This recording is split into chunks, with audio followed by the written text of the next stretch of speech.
I think we had some problems with the audio. In fact, if you don't mind, if you're there in the chat, if you want to let me know if you can hear now, you should be able to hear. Okay, I'm going to actually to make sure. Please let me know if you can hear anybody.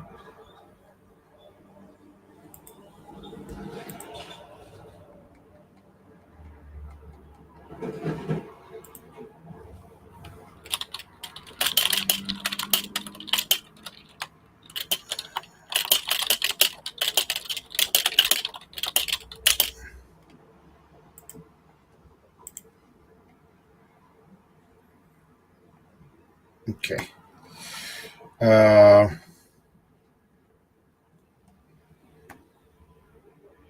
I don't want to say much until somebody can let me know that. Actually, yeah, perfect. Okay, thank you. All right, so let's try this again. So basically, this that you're looking at, it's an indicator. It's one of the main indicators that we have developed. It's called cycle comparison. So basically, what you're seeing is the power law at three different slices, right? So every time we go down one level, it's 4 years in the past. So this is 4 years ago, 8 years ago. Um, in theory, we could look at 12. I don't show it here. This is what happened 12 years ago. But these are the main three cycles that we can compare because anyway, the first cycle was too far ago. Okay. So the main idea is that when you do that, then a very precise pattern emerges, right? In this Bitcoin power law framework. This white line, by the way, is the power law that you're seeing, as it will have been how it looks like 4 and 8 years ago, right? The middle one. The lower one is the support. The pink one is what they call the full model. The full model is the power law plus these oscillations that are associated with the cycles.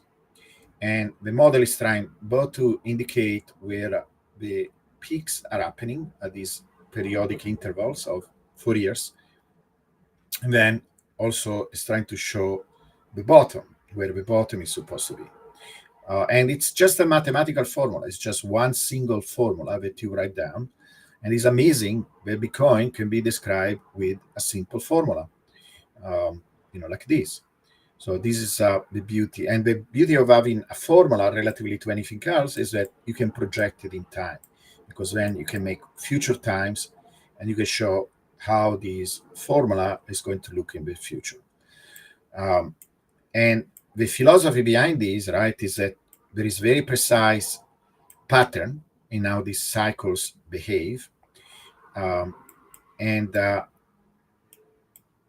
pattern is this, right? Is basically almost like clockwork. In fact, one of our indicators is this clock that we show, right, based on rational root. Rational root came up with the idea of putting Bitcoin price on what is called polar coordinate. It's actually a standard way of showing periodicities in data, but it was pretty genius to apply to Bitcoin. I wish I came up with the idea, but whoever came up is a very good idea. And my modification of it, sometime we can discuss it, Model 2, is that I had a power law. And when you add the power law to the clock, looks like spirals, right? But here we do the same terminology of the clock, but in this linear fashion, right? In this other type of chart. Unfortunately, we cannot look at the log of time because TradingView. I like to do these things in TradingView. I use also Python and so on. But the beauty of TradingView is that you can actually look at them yourself. You can get the indicators and then play with them yourself. And they are interactive. It updates every day. So it's very good. If you are interested in the power law and you think the power law is a good way to understand data, related to Bitcoin, it's just perfect, because you can play with them. We have 15 of these indicators. This is just one of them. I love this one because it really gives us an overview of what happened in previous cycles. So it's basically the way, I know it's busy, but you go back down and you see exactly where the price was for that previous cycle. It's almost like a time machine, right? You're going back and you're looking at exactly the same structure, and you can compare it at 4 and 8 years ago. The same date, right? So every time you go down, you're going back in time, 4 and 8, right? It would be nice to go back there so we could buy Bitcoin at $500, $400, whatever it was. At this time, for example, just to give you an idea, 8 years ago it was 2,000, and 4 years ago was 39,000. Now this cycle was a little. So let's go back to the general view, right? It's almost like you're looking at the map, a globe, right? You're looking at the general picture of the Earth, right? The structure, the general structure. So the general structure of these cycles. And by the way, some people debated with me, oh, these, there are alternative ways, like, for example, Leo's model. I don't know if you're aware of him. He, for a long time, he was insisting that this was the next peak. Okay, it's an alternative model. Turn out it is not true, because if this was the peak for the last cycle, we will have had another peak in April, according to his model, and we didn't. So this is the only model that stands and that is consistent, and that is it's a clear map of what happened so far in all the cycles. And it's a pity that people don't recognize it for what it is. And some people give it value, but other people still dismiss it. I don't know how you can do that. It's so clear. So anyway, my way of understanding, I don't use. Some people use the halving as a reference. I prefer to look at the like human times, and so I take the end of the year. So this what these purple lines are, the end of the year of this 4 year cycle. This one, it's 1 year before, but basically when the bull run usually starts. It can start a little bit early, a little bit later.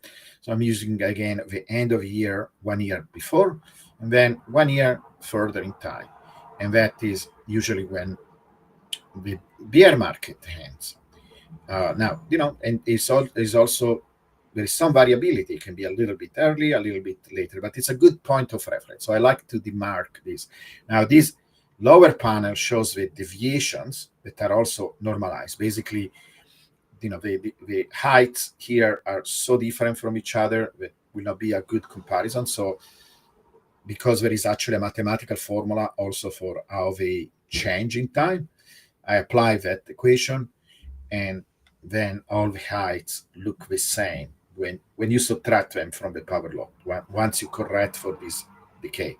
And it's easier to compare them, right?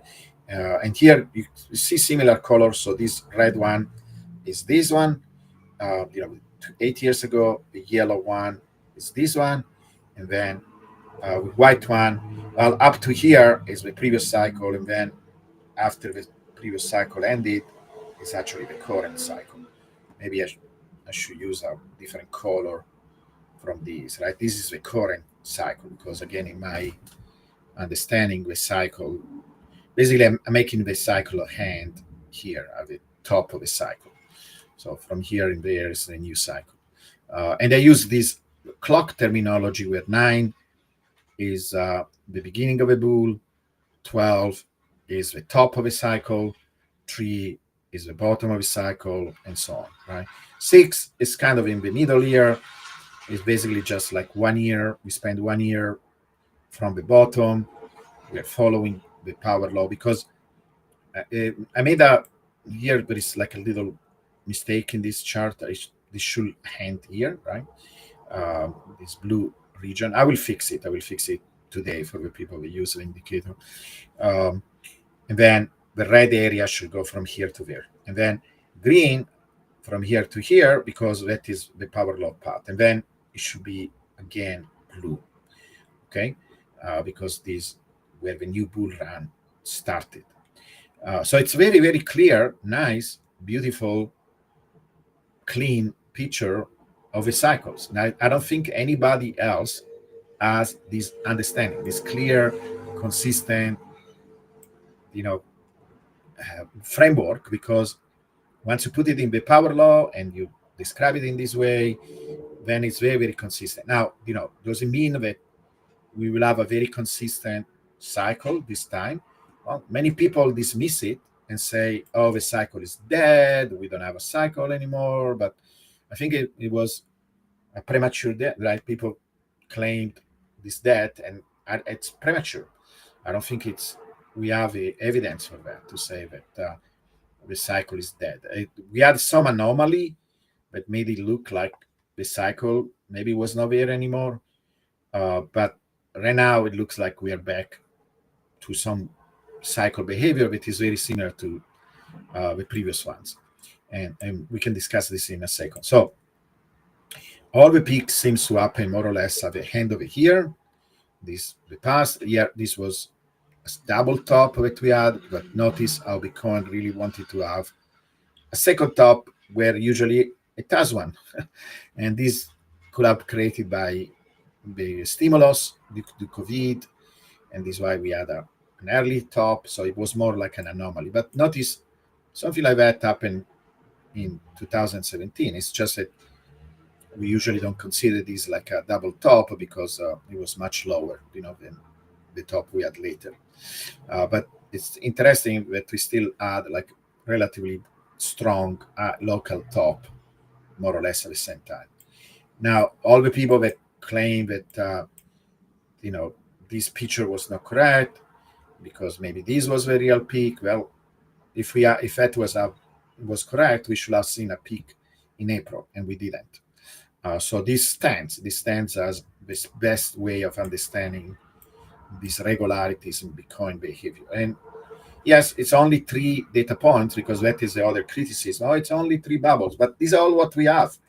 If you're trying to make some predictions based on data, then you stick with the data that you have. It would have been nice if we had 10 cycles, but even if we had 10 cycles, the fact that we had 10 cycles doesn't guarantee an 11th one, right? It's not like, yes, we are trying to look at regularities, but differently from the power law, it is high level type of regularity. These cycles are a much lower level in terms of the hierarchies of what is fundamental and what is not. And by the way, people confuse what is part of a power law theory and what is not.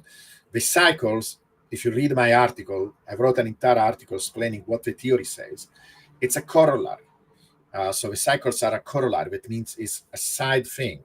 We're trying still to understand the cycles using the power law, but as a side thing, as add-on. So basically, by studying the deviation of a power law, that are these, then you see this regularity. The power law allows you to see the regularity. This is how you need to understand this. The cycles are not an integral part of the power law theory.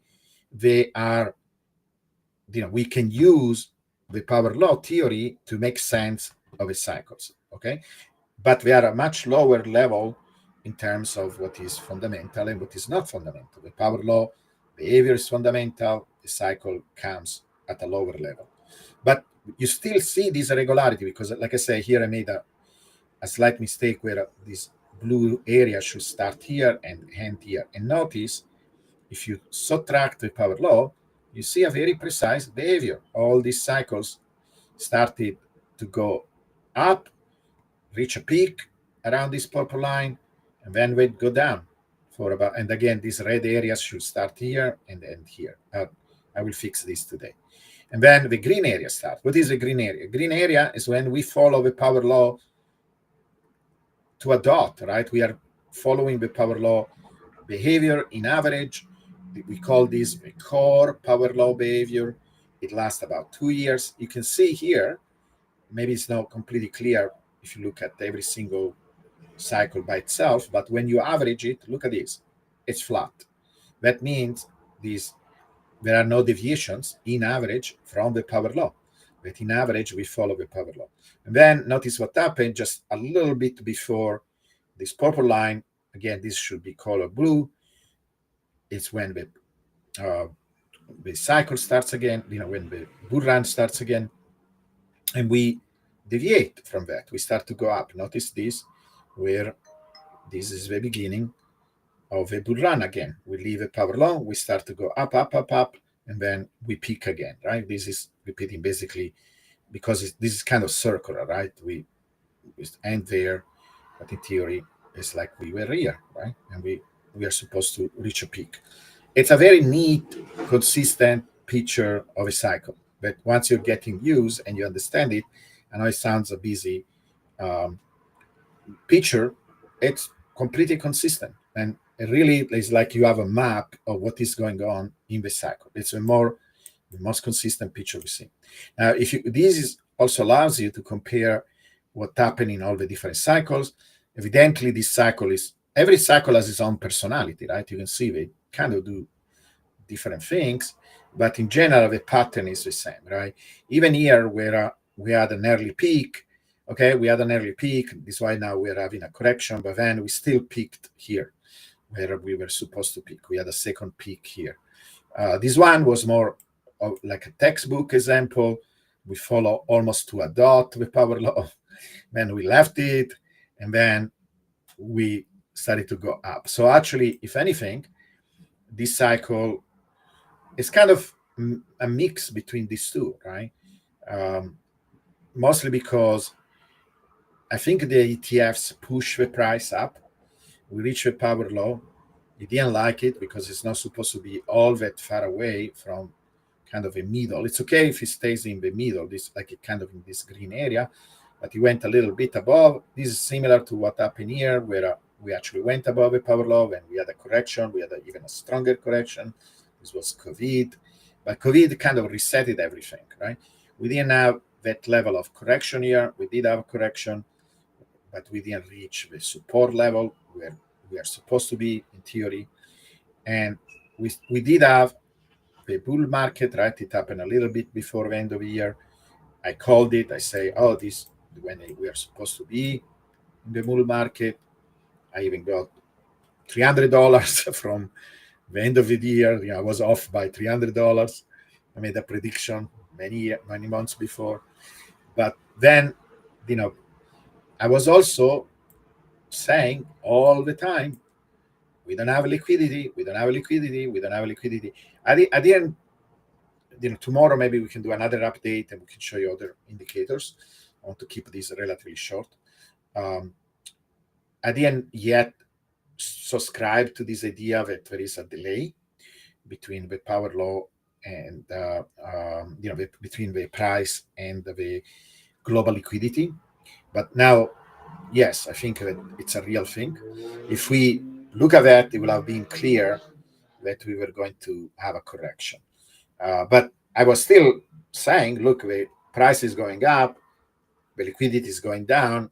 This doesn't seem sustainable. And I was right. So we needed a correction. We had a correction. We never had a correction at this point of a cycle that brought us down the power law. But probably we were not supposed to be above the power law anyway. And notice where we go back now after this correction to the full model, right? We're back to the full model. And so it's almost like all these never happened. And it will have been equivalent if we follow the power law, and then we started to go up. It will have been maybe more epic. People will have thought, whoa, look at, we are, because that will have been, we grew consistently up to maybe to the 44s, and then from the 44, now we will be where we are now. And we'll have, if this started in November, it will have looked like a crazy bull run, right? But many people lost faith, or like we had a real bull, the bull was dead, the cycle was dead because of this local correction, right? They came from a relatively high point. So this is an interpretation, right? This is where you go from what the data says to actually trying to make sense of it, right? It's important to to give an interpretation, but people can interpret it in different way. But right now, we are, according to this chart, we are not anywhere else where we were supposed to be, you know, and so that means that we are still in cycle typical behavior, and we could see a repeat of this because nothing guarantees that we have this behavior continuing like this, but it's the only thing that you can do to make mathematical sense, right? Besides vibes, you can have vibes. Oh, we go to a million, we got 10 million, whatever. It's all vibes. But if you stick to, okay, this is what happened in the past, these are the patterns, we can make sense of them, we can write down some equations, etc. Are we similar? Are we different? Is the only logical thing you can do. And to me, I value these 1 million times. I don't know you, but I value these 1 million times than some vibes, because yeah, okay, it's possible that it does something else, and it goes through 300, 400, 500, whatever, by the end of the year. But that will be a very huge difference from previous behavior. And having a model like this will also detect that, will allow you to say, look, it really looks like we are deviating from previous behavior. We are doing something crazy. We are going somewhere, that we are not supposed to go according to past behavior. So these models are useful even when they are wrong, because you can always compare what happened in the past from what happened now, what happens now. And so this is all what it says. It says, if we continue to do what we did before. So for example, how did they get this deviation? I got it from this decay. These decays, the peaks are smaller and smaller in time. I was surprised, actually. I was the first person to show that it follows an exponential decay. I wrote an article about that. There's only 3 points. People say, oh, how can you get the pattern? You can get the pattern from 3 points. It's not necessarily statistically significant. So naturally, it is, even with 3 points. But, some silly people that don't know mathematics or don't understand, I'm trying to be nice because we are in a reconciliatory mood right now, given all the nice things that are happening. But, so there are some people that say, oh, it doesn't make sense to find a pattern in 3 points. Yes, it does make sense. This is all what you have, right? You understand the limitations of it and say, okay, don't take it as if it was written in stone, but it's all what you have. And if there is a regularity, and you're saying, okay, this regularity, if I take seriously, if I take this regularity at face value, this is what is telling me that the next peak will be only 80%, right? Because we saw a decrease in these peaks. We went from being 15 times, 10 times, 5 times, and now if you follow the sequence, a mathematical sequence, I don't know how to justify that sequence, but there are many things that we observe a pattern and then later on we say, oh, okay, this was due to this, right? Right now it's mostly an empirical observation. And if you take that at face value, then we are supposed to have only an 80% deviation that bring us to 200,000. From 130,000, that is your reference level. The power law will be 130. So even if we simply follow the power law, by the end of here, we should be at 130. But if we see these deviations and it follows the pattern that we follow before, then it should be 200,000. Now, is it possible that we go higher? Sure, because you have to understand there are different hierarchies, right? Like I explained before, there is the hierarchy of a power law that, again, even that is not written in stone, but it has a very strong physical, it's not a line that we draw. This is the biggest misconception from all the critics of the power law. It's not a line, it's a law. It's really a law. It's a law, a scaling law of how Bitcoin is supposed to behave. If this theory is correct, right? Laws, even physical laws, are not written in stone. Okay, they are basically very strong statistical pattern. Even gravity.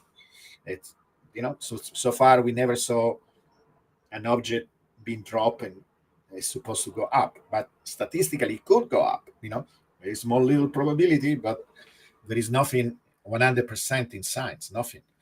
Um, and so this pattern, it's very strong statistically, and it has its own basis in principle, like the fact that Bitcoin is a network, etc. You expect this scaling behavior with some fuzziness, right?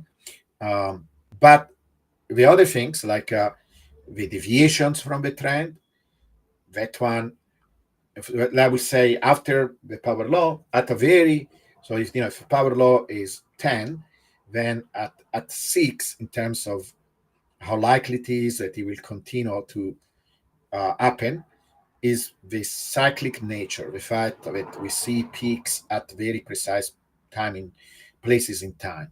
I think that maybe I'm generous with the 6. I would say maybe 5, mostly because usually when you see cyclic patterns in both nature but also social behaviors, for example, if you look at these, some of the macroeconomic indicators, they are cyclic, and we have this cyclic 4 years rhythm in Bitcoin, that it's important, and it has been very regular so far, so I don't want to exclude it. I don't want to dismiss it.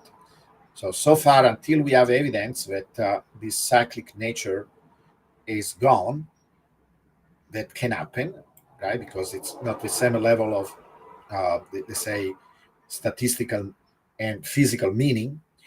I will say that we should expect a peak at the end of the year. Now we will see. These models allow you to see, are we on track? Are we not? Whatever Bitcoin does, it does. But so far, if everything happens like before, and then this decay of a peak, right? The decay of peak maybe is on the level of a tree. So it's much less statistically important or significant. It's something that is there. It is a pattern. And so we use it to give us an estimate of what to expect, right? And so far we are there, because you're seeing that, if we went to 400, 500, a million, Bitcoin will have to do some really crazy moves to go there, right? The volatility that we had before, and you can see here, right? You see how fast we were moving up, because this is 8 years ago. 8 years ago, we had much more volatility. The returns were much higher. It's not just that the peaks are decreasing in time, but also the returns. Okay, the returns of the power law, and that, remember, is one of the strongest things that we observe in Bitcoin. They go down in time. It's one of the features of Bitcoin. It's a fundamental feature because it allows to scale up, to allow for the institution to come in. It allows for the miners to catch up with technology, etc. It's actually a feature. It's a very important feature. Now that people don't like the idea of diminishing returns, but it's built in how Bitcoin works. So and it's also teaching us to be patient. It's still amazing because 10 times in 8 years, is supposed to go up, and this is just the power law, just the central line, and then 100 times in 20 years.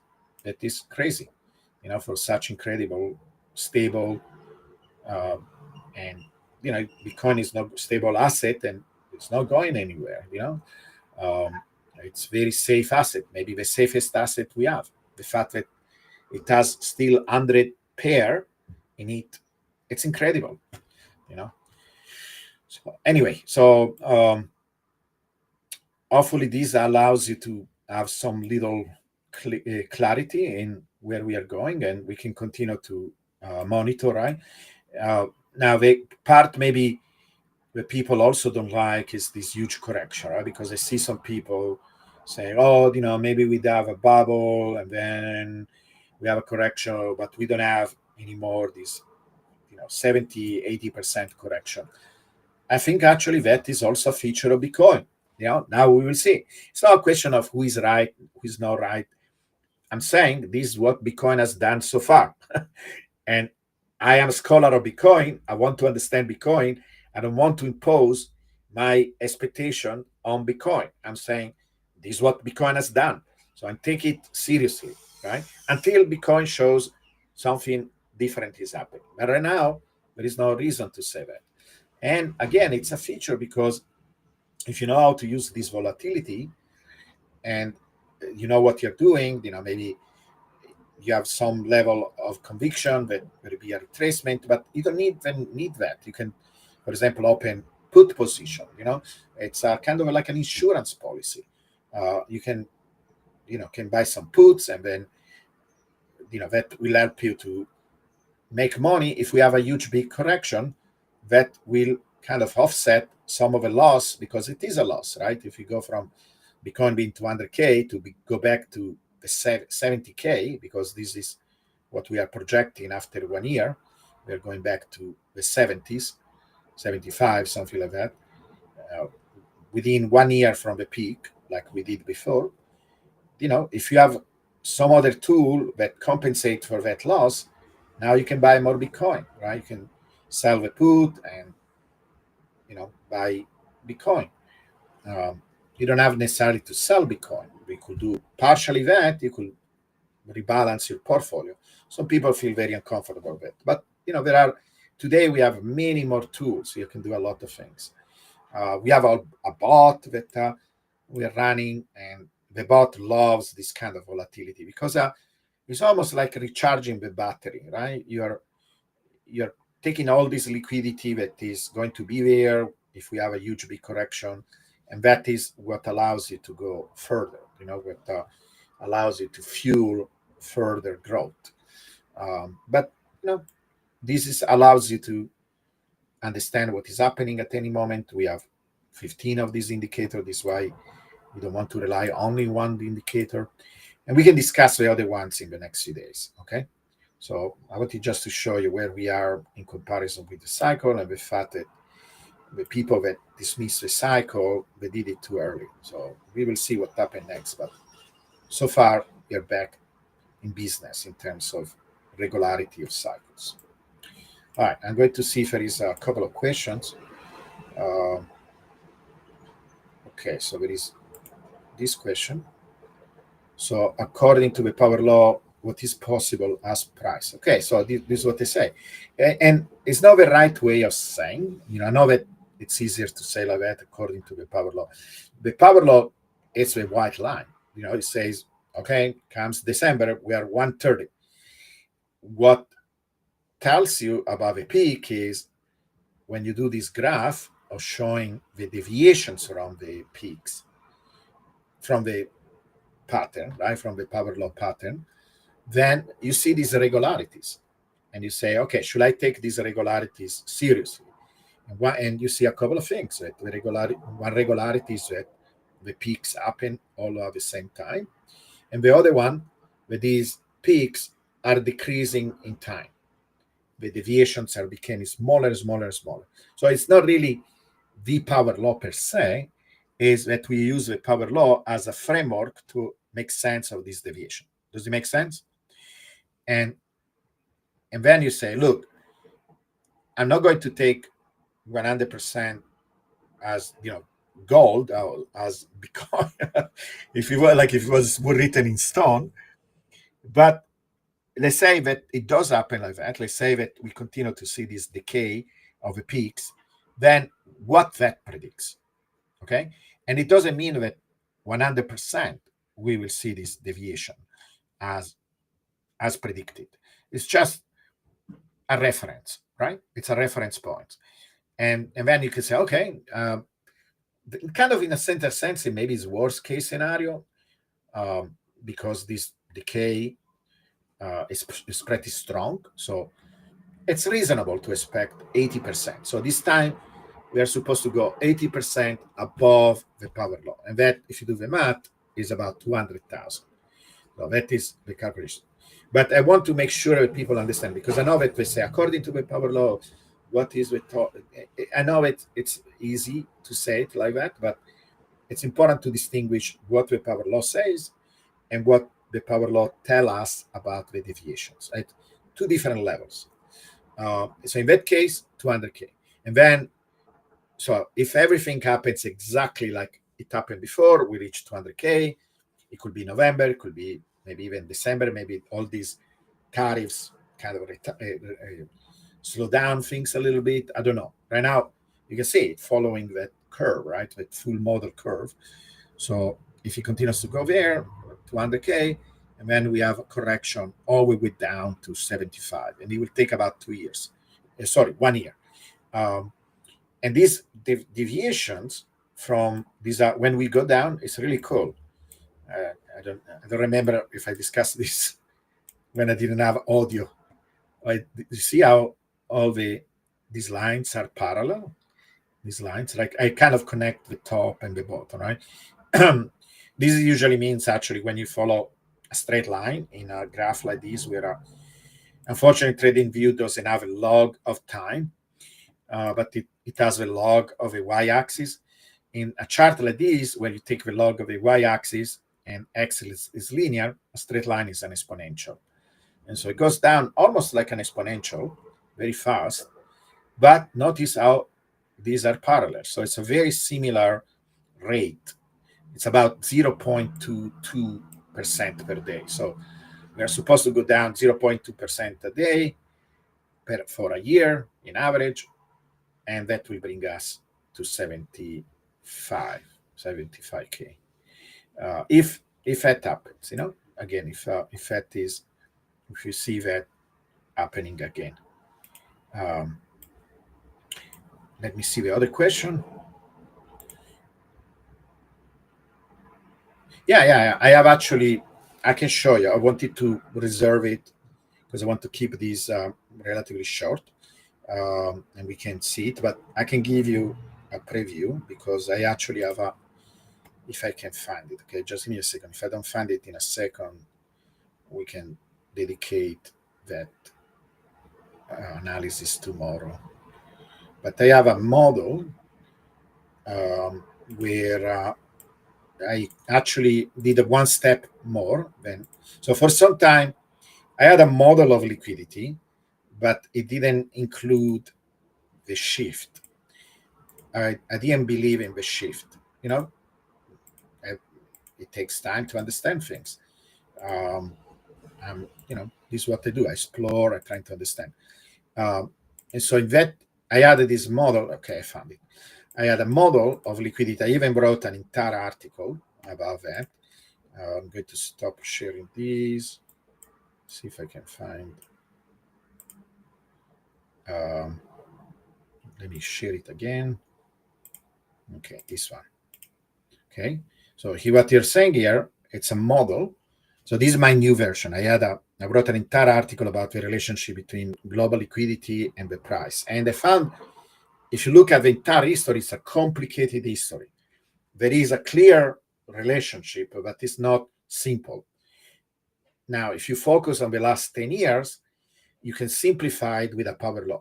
Remember, if you do something like that, then it's kind of a compromise, right? It's not as powerful as a Bitcoin power law because you're saying only on these. It's an approximation, right? But it's a good approximation, and again, allows you to write a formula. You can write the formula, and then you can use that to calculate the price. So you go from the global liquidity to the price of Bitcoin. And these are what I did here.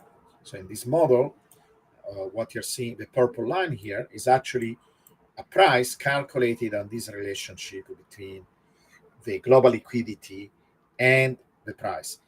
With this shift, I included the shift because it took me some time.